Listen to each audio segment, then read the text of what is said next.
আসসালামু আলাইকুম। দেশ বিদেশ টিভি থেকে হুসেন বলছি। আমার চ্যানেলে সবাইকে স্বাগতম। শেখ হাসিনা সরকারের পতনের পর বাংলাদেশের রাজনীতি প্রতিদিনই বাতাস একবার এই দিকে যায়, একবার ওই দিকে যায়। একবার সরকারের দিকে, একবার ছাত্রদের দিকে, একবার বিরোধী দলের দিকে। মানে অবস্থাটা হচ্ছে এইরকম, একটা অস্থিতিশীল অবস্থা বিরাজ করছে। তো এখন সরকারের মধ্যে আছে ছাত্ররা। তারা তাদের সংগঠন বৈষম্য বিরোধী ছাত্র আন্দোলন, তারপর তারা করছে নাগরিক কমিটি, এখন শোনা যাচ্ছে জনশক্তি নামে আরেকটা করবে, অথবা করার পথে আছে, আবার বলছে না আমরা করব না। মানে এই একটা দোদুল্যমানতা বা অস্পষ্টতা রয়েছে। এখন গতকাল শুক্রবার বিএনপি নেতা রুহুল কবির রিজভী তিনি বলেছেন যে গোয়েন্দাদের মদতে নতুন রাজনৈতিক দল গঠনের উদ্দেশ্যে বিএনপি ভাঙ্গার চক্রান্ত চলছে। ভয়াবহ একটা কথা। কে চক্রান্ত করছে এগুলো?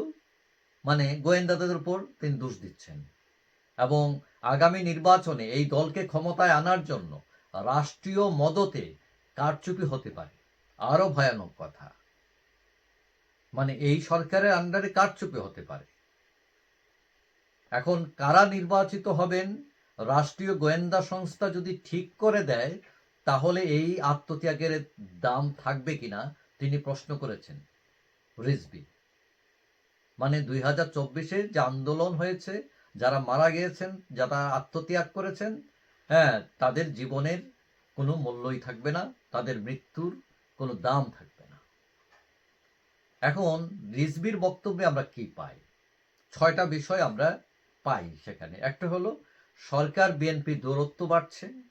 2 নাম্বার, সন্দেহ বাড়ছে সরকার এবং ছাত্রদের মধ্যে।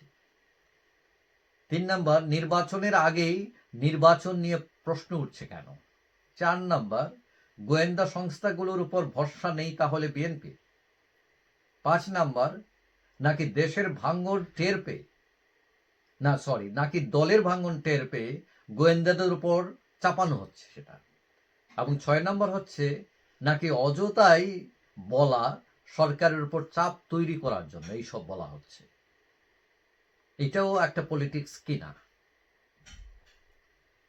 গুরুত্বপূর্ণ বিষয় হলো যে এই বিএনপি যারা শুরুতেই বলে এসছিল যে তারা সরকারের সবকিছুতে সাপোর্ট করছে, সংস্কার কর্মসূচিতে সাপোর্ট করছে, কিন্তু আস্তে আস্তে দেখা যায় তারা সরে আসতেছে। কিভাবে সরে আসতেছে? আগে বলতেছে যে সংস্কারে তারা তাদের যে সমর্থন, এখন বলতেছে না, কিছু করেন, কিছু নির্বাচিত সরকার করেন, দ্রুত নির্বাচন দিয়ে দেন। এখান থেকে তারা সরে আসছে। এখন রিজভী সাহেব একদম ব্লেম করে দিতেছেন যে সরকার একটু দেরি করতেছে, এবং সরকারের তৎপরতা সন্দেহজনক। গোয়েন্দা সংস্থা দিয়ে তারা কারচুপির নির্বাচন করতে পারে এবং এই ছাত্রদেরকে সরকারে পাঠাইতে পারে। এখন অবস্থা যেদিকে যাচ্ছে, মানে সরকার ছাত্র তারা এক আছে এখনো, এবং সম্ভবত 2026-এর জুনের আগে নির্বাচন হবে না, এবং অনেকে মনে করছেন আরো দেরি হতে পারে। এবং এই অবস্থায় বিএনপি অলরেডি হুমকি দিয়ে আসছে তারা আন্দোলনে যেতে পারে। আর বিএনপি যদি আন্দোলনে যায়, আওয়ামী লীগ তো এক পা মানে আগাইই আছে তারা, এবং তারা ডেফিনেটলি বিএনপিকে সমর্থন করবে।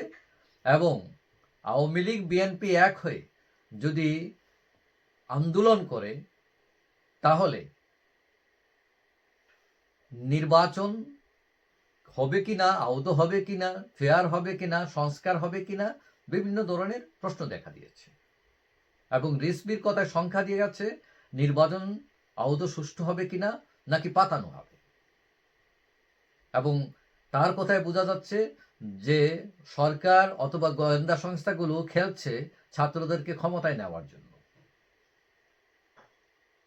এখন বাতাস খালি ঘুরতেছে। আগে আওয়ামী লীগ ছিল প্রতিপক্ষ, এখন দেখা যাচ্ছে প্রতিপক্ষ হয়ে যাচ্ছে বিএনপির সরকার এবং ছাত্ররা। তো এখন অপেক্ষা করেন, বাতাস দেখেন কোন দিকে যায়। বাতাস ধুমকি হয়ে যেতে পারে, আবার সেটা বৃষ্টি হয়ে নামতে পারে। কিন্তু যে যাই করুন না কেন, সবার উপরে হচ্ছে রাষ্ট্র, জনগণ, গণতন্ত্র, এগুলোর যাতে ক্ষতি না হয়। যাই হোক, সবাই ভালো থাকবেন। আশা করি দেখা হবে অন্য কোনো ভিডিওতে ইনশাআল্লাহ। আল্লাহ হাফিজ।